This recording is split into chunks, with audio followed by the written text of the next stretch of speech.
We've always known that fire is a real risk to the village. The areas which have got manuka and karnika all over them are areas which have burnt before, and if they're burnt before, they can burn again.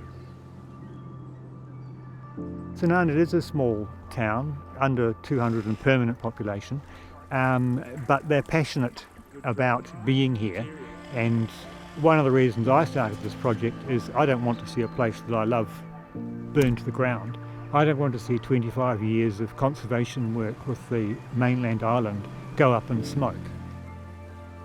We've started a project here at the Lodge Road up to the Outdoor Education Centre to put in a green break.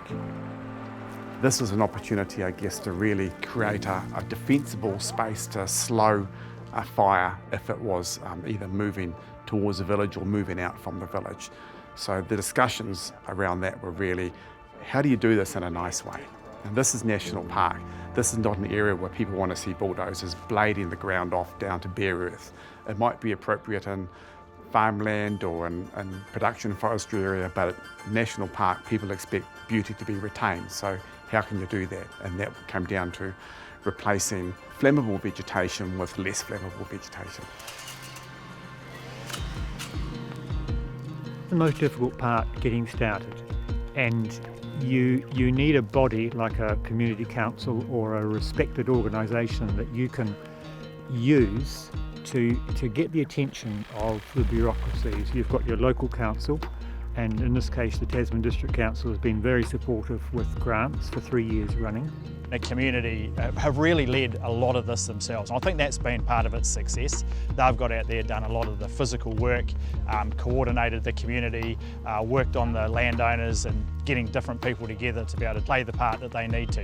And I think we've been helping where we can and supporting both other agencies and the community to achieve what they've done. The Department of Conservation gets people offering their support. We've had the officer cadets from the Air Force come up for a couple of years to help us, and they were great. And the Pacific Discovery team, which are here today, most of them are from the States, and many of them understand the wildfire issue. I have friends in California and stuff that were super affected by the fires, and like here I bet it's just as bad.